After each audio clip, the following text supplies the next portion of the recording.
রাজনীতি কিন্তু রাজনীতি, এটা কিন্তু আপনার ঠিক ওই গীতা বাইবেলের সঙ্গে সম্পর্ক নেই, কোরআন শরীফের সঙ্গে সম্পর্ক। রাজনীতিতে অনেক কিছু থাকে যে কতগুলো আপনার প্রয়োজন অনুযায়ী আপনাকে সেগুলো পরিবর্তন করতে হয়, এটা অত্যন্ত প্রয়োজনীয় ব্যাপার।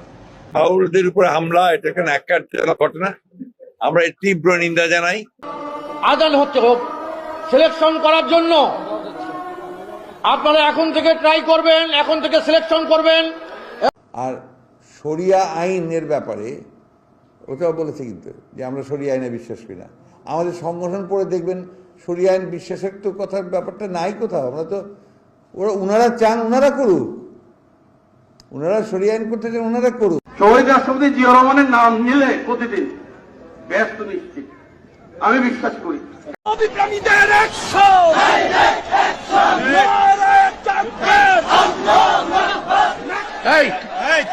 কার কথা বলতেছ? নামটা বসে বলো তো, কার কথা বলতেছ? কার কথা বলছিস তুই? ফাজিল তো থাকা নবীরে ধৈরা জেলে দিয়ে কমুনে সালা, নবীরে ধৈরা জেলে দিয়ে কমুনে সালা ভাই। ইভেন মৌলানা মৌলভী সাহেবদের ঘরে যে মায়েরা বোনেরা তাদেরকে বলবো তোমরা এদের বাচ্চা পেটে নিও না। এরা তো আমি মক্কা মনে করি শাহজাহান চৌধুরীর এই বাড়িটাকে। বৃহত্তম রাজনৈতিক দলের চেয়ারপারসন হচ্ছে বেগম শহীদ প্রেসিডেন্ট জিয়াউর উত্তরসূরি তারেক রহমান। তার নামটি উচ্চারণ করতে হলে উজু করে করবেন।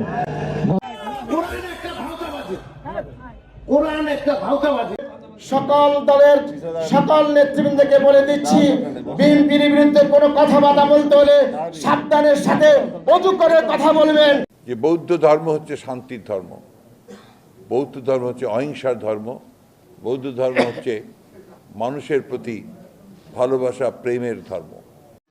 আমরা বলি কি জানেন, তোমরা নয় বরং শহীদ জিয়ার দল বললেই ব্যস্ত যেতে পারবা। যেন আজহার নাকি মাঝহার একজন আছে, আগে ওরা খাইছে এখন এরা খেতে চায় না, কি বলছেন? চোখ থাকতে অন্ধ বলে একটা কথা আছে, এরা সেই জাতি। বার্ষিকীতে কি আমরা সিদ্ধান্ত নিতে পারি আমাদের নেতা শহীদ রাষ্ট্রপতি জিয়াউর রহমান তাদের জাতির পিতা?